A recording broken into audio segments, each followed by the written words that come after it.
Alright, here we go, 107 facts about DuckTales. I'm Johnny Kasurik, and today, we might solve a mystery, maybe rewrite history. I don't know, either way, life is like a hurricane. Number 1, the DuckTales logo is based on the Indiana Jones logo? Why? Because ducks hate snakes too. Number 2, DuckTales is based on various Duck Universe comic books created by Carl Barks, including Uncle Scrooge. Uncle Scrooge is like the Samuel L. Jackson of the Duck Universe. He's in everything. Number 3, the character Webby Vanderquack is based on Daisy Duck's 3 nieces, April, May, and June. Number 4, it's often said that the series Tailspin, which features characters from the Jungle Book, was originally going to be a DuckTales spin-off starring Launchpad. It's also said that the tail in its title comes from DuckTales. Number 5. According to other sources, though, the information in fact number 4 is just a rumor derived from a statement made by Tailspin co-creator Jim Magan, who recalled an abandoned DuckTales idea that would have had Launchpad McQuack be an independent cargo pilot instead of Scrooge's personal pilot. While it's true that this scrapped concept helped to inspire Tailspin, it was never intended for Launchpad to star in the show. Number 6. In Disney's sing-along songs of 12 Days of Christmas, you can spot the DuckTales logo on Huey, Dewey, and Louie's computer during Dear Santa. Number 7. In the original comic, Scrooge's nemesis Flintheart Glomgold is South African. He was changed to a Scottish duck for the show to avoid any associations to the apartheid, which was the focus of worldwide attention at the time. Nobody wants to watch a racist duck. Number 8. They also made Glomgold Scottish, so he would be a better match to Scrooge. Twinsies! Number 9. In the comics, the majority of Scrooge's fortune consists of silver and copper, and the cartoon is just all gold. Number 10. Ma Beagle, Fenton Crackshell, and Bubba the Cave Duck were original characters created for the show. Other characters had previously appeared in Carl Barks' comics. Number 11. In the show, Donald Duck is away in the Navy and makes very scarce appearances. This was not the case in the comics, which had Donald accompanying Uncle Scrooge, Huey, Dewey, and Louie in almost all of their adventures. Number 12. Donald was largely excluded from the show because the creators were worried he would steal too much attention away from Scrooge. They were also concerned that his voice would be difficult to understand. Guess they sort of forgot that Arnold Schwarzenegger has had an amazing career. Rubber baby buggy bumpers. Number 13. Launchpad McQuack was actually added in as a substitute for Donald. Come on, it's like saying Chloe is a substitute for Kim, right? Number 14. DuckTales was the first Disney cartoon produced for syndication. Number 15. When creating DuckTales, Disney took a risky approach for the era. They invested a greater amount of money to create higher quality animation, hoping that it would be made back through syndication. This was a common practice in the world of live action at the time, but definitely not so much in animation.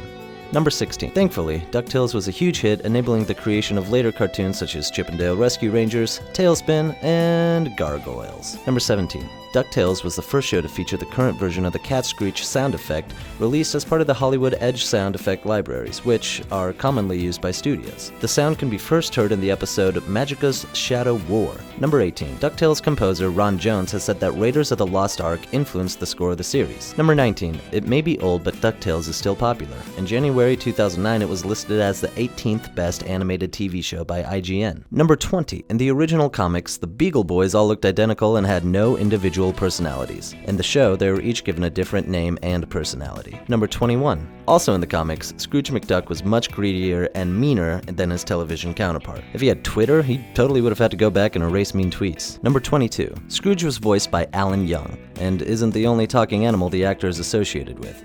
Young is also known for playing Wilbur Post, the owner of the talking horse Mr. Ed. Number 23. Huey, Dewey, Louie, and Webby are all voiced by the same actress, Russi Taylor. Number 24. Russi Taylor Also voices another major Disney character by the name of Minnie Mouse. Number 25. DuckTales' theme song was written by Mark Mueller, who also wrote the theme song for Chip 'n Dale Rescue Rangers.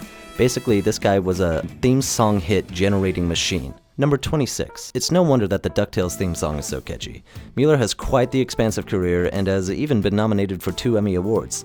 Mueller wrote Jennifer Page's Crush and Amy Grant's That's What Love Is For. More importantly, he worked on a song for Pokemon, the first movie. It was titled Somewhere, Someday, and it was performed by NSYNC. Number 27. Scrooge's money bin is a whole 3 cubic acres, which doesn't make any sense. Author and economic historian John Steele pointed out in Wall Street Journal that a cubic acre would be a 4-dimensional space. Number 28. The bin being 3 cubic acres was later contradicted in a story by Don Rosa. Blueprints shown depicted the bin as being 127 feet by 120 feet. Number 29. Scrooge earned his lucky number 1 dime when he was 10 years old by giving a shoe shine, which wasn't easy since ducks don't wear shoes. Or pants.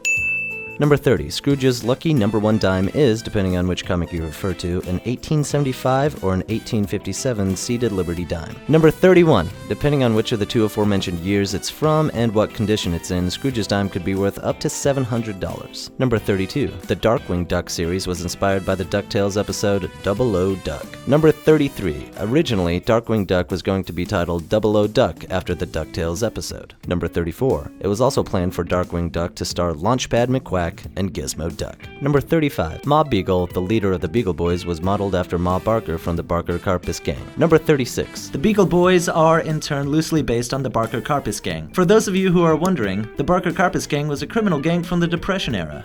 Number 37, the episode Double O Duck revealed that Duckburg has around 315,000 residents. Probably would have been more if there was more breadcrumbs to go around. Number 38, it's hard to place where Duckburg is. In the comics, it's located in Calisota, which is a fictional state in the US. Number 39, depending on what adaptation artist or storyline of DuckTales we're talking, Calisota moves around the map.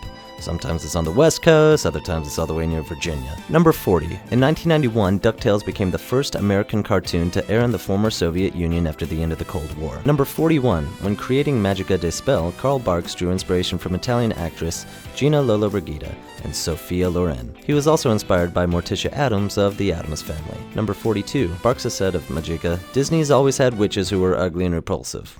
Why shouldn't I draw one that's not ugly, but outright sexy?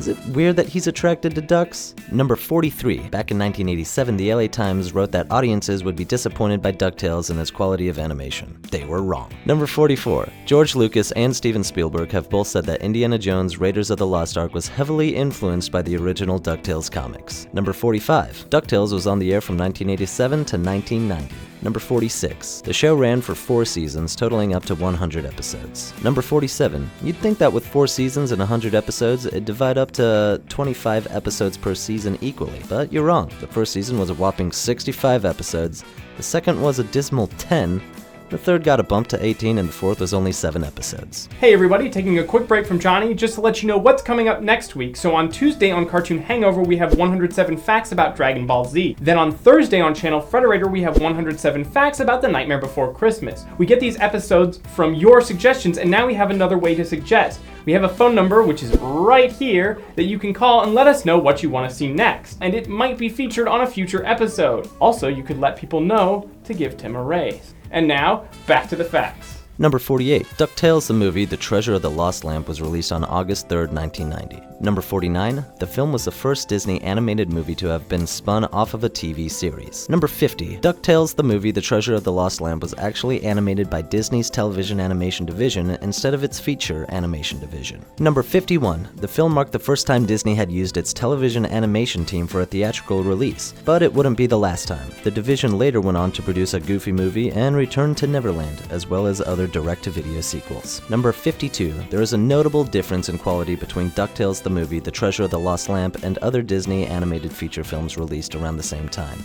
including The Little Mermaid, The Rescuers Down Under, and Beauty and the Beast. Number 53. If you pay attention when the Explorers Club is shown in the film, you can spot someone dressed as Indiana Jones. Number 54. When it was shown in theaters, DuckTales the movie was accompanied by the classic Donald Duck cartoon, Dude Duck. Number 55. In the film, the code used by the triplets and Webby to break into the bin is CASH. C-A-S-H. Number 56. DuckTales, the movie, earned back its budget at the box office but failed to generate the profit that Disney had expected. Number 57. There were plans for multiple DuckTales films, but the first one's lackluster performance at the box office led to them all being shelved. Number 58. Another prospective film that had its plug pulled because of the DuckTales movie was a spin-off of Chip and Dale's Rescue Rangers. Number 59. The DuckTales TV show was canceled in November of 1990, 3 months after the release of DuckTales the movie. Number 60. The only celebrity actor on the show's cast was Ed Asner, famous for the Mary Tyler Moore Show. He voiced Scrooge's nemesis, Glomgold. Number 61. Uncle Scrooge was created in 1947, 40 years before DuckTales first aired. He appeared in a Donald Duck Christmas comic. Number 62. Carl Banks has said that Duckburg is modeled after Eureka, California, because, they have the same amount of vegetarians probably. Number 63. Following the unsuccessful release of DuckTales the movie and the show's subsequent cancellation,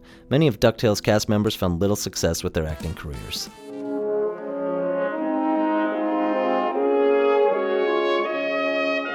Number 64. Composer Ron Jones has said of the series music, "I would not play the score like a kid's show at all. If they went on adventure, I'd play it serious like Raiders of the Lost Ark." Number 65. If you can't get enough of the show's catchy theme song, you're in luck. It's actually just a portion of a much longer song that runs about 2 minutes and 50 seconds. Number 66. In 1991, after DuckTales was canceled, Darkwing Duck stepped in to fill the gap it left behind. Number 67. Despite how things may sound with the failure of the film and the show's cancellation, DuckTales was still considered a success by the studio. Number 68. Dijon from DuckTales the movie also appeared in the two-part DuckTales episode, The Golden Goose. Number 69. There's debate about whether a verse in the DuckTales theme song is actually "bold deduction never fails" or "cold deduction never fails." Number 70. Alan Young reprised his role as Scrooge McDuck for the 2013 remake of the DuckTales video game. Number 71. Artist Don Rosa illustrated a Duck family tree, which clarifies the relationship between the characters. Donald is the son of Quackmore Duck and Hortense McDuck. Scrooge is the brother of Hortense, which makes Donald his nephew. Donald's sister Della is the mother of Huey, Dewey, and Louie, which makes Donald their uncle and Scrooge their great-uncle. And by the way, you don't want to park your car under a tree full of ducks. Number 72. The father of Huey, Dewey, and Louie is never seen and seldom mentioned. Number 73. Their mother Della was first mentioned in a 1938 short titled Donald's Nephews. She was originally called Dumb Bella. Number 74. Disney archivist Dave Smith has revealed how to remember which of the nephews is which. Note that the brightest hue of the three is red, Huey, and the color of water, dew, is blue, Dewey, and that leaves Louie, and leaves are green. Number 75. In Hungary, there's a term that refers to people born in the first half of the 1980s. The term is Kaksamesek Generatio, I think. But anyway, it translates to DuckTales Generation, and yes, it is referring to the show. Number 76. DuckTales made it to air in many countries and in many languages. In Spanish, the title became Pato Aventuras. Pato Aventuras. And Scrooge became Pato Micorico. Pato Adventuras translates to Ducky Adventures. Number 77. The Chinese title of the series translates to Donald Duck Club. Number 78. The Brazilian title translates to DuckTales, The Adventure Hunters. Number 79. The Danish title translates to Huey, Dewey, and Louie Adventures. Number 80. The French title translates to Scrooge's Band. Number 81. The Korean title translates to Mr. Greedy Duck. Number 82. The Japanese title translates to Naughty Duck's Dream Adventure. Number 83. The villain Oppenheimer from the episode The Duck Who Knew Too Much is voiced by guest star Alan Oppenheimer. Number 84. The versions of DuckTales that aired on the Disney Channel and Toon Disney were edited to remove dangerous elements such as gun violence. Some of the more intense and frightening scenes were also cut out. Number 85. In the episode Sir Gyro de Gearloose, Merloon says, "Work, work, work!" But because of his accent, it can be misheard as Number 86. Duckworth may speak with a British accent, but his actor, Chuck McCann, is from New York. Number 87. The DuckTales video game was released for the Nintendo Entertainment System in 1989, and then for the Game Boy in 1990. Number 88. The game was a huge hit and sold 1 million copies worldwide on each console. In fact, it did so well it became Capcom's best-selling title on both platforms. It's considered to be one of the NES's best titles. Number 89. One contributing factor to the game's success may be its structural similarities to Mega Man, which makes sense when you find out that it was produced by many of Mega Man's key personnel. Number 90. Of course, Disney had a lot of say in the creation of the DuckTales game. They reportedly had the game's creators change crosses on coffins to the letters RIP and hamburger power-ups to ice cream cones. Number 91. If you beat the DuckTales game but managed to bankrupt Scrooge in the process, you could unlock a rare alternate sad Scrooge ending. In real life, it probably just would have been suicidal Scrooge. I would imagine he would do so by jumping into the now non-existent pile of change and just crushing his skull. Number 92. The DuckTales video game was remastered and then released as DuckTales Remastered on August 13th, 2013. Number 93. For the remastered version of the game, numerous members of the original voice cast had to be replaced because they had passed away. Number 94. The DuckTales theme song was sung by Jeff Pachetto, and there are actually 4 versions. Number 95. During its run, DuckTales was nominated 4 times for an Emmy, nabbing 2.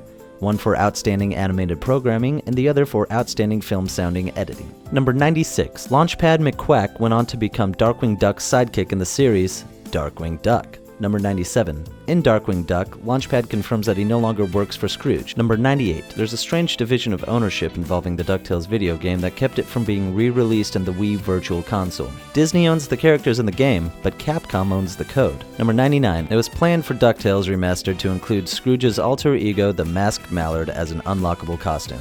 but it didn't make it into the final version. Number 100. One popular aspect of DuckTales was its numerous pop culture references. It included pointers to Shakespeare, Jack the Ripper, mythology, James Bond, Indiana Jones, and Sherlock Holmes. Number 101. Scrooge weighs 20 pounds, was 75 years old in a comic released in 1955, and is a Capricorn. He also enjoys long walks on the beach. Number 102. While Scrooge McDuck, Donald, and the three Duck triplets have made frequent appearances in media outside of DuckTales, the same cannot be said for Webby Vanderquack. Number 103. Scrooge's voice actor, Alan Young, also voiced Hiram Flaversham in The Great Mouse Detective. Number 104. Scrooge's creator, Carl Barks, has revealed that after the duck drank from the Fountain of Youth in one comic, he has basically become immortal. Number 105. In the Netherlands, there's a tax called Dagobert Duck Tax, which translates to Scrooge McDuck Tax.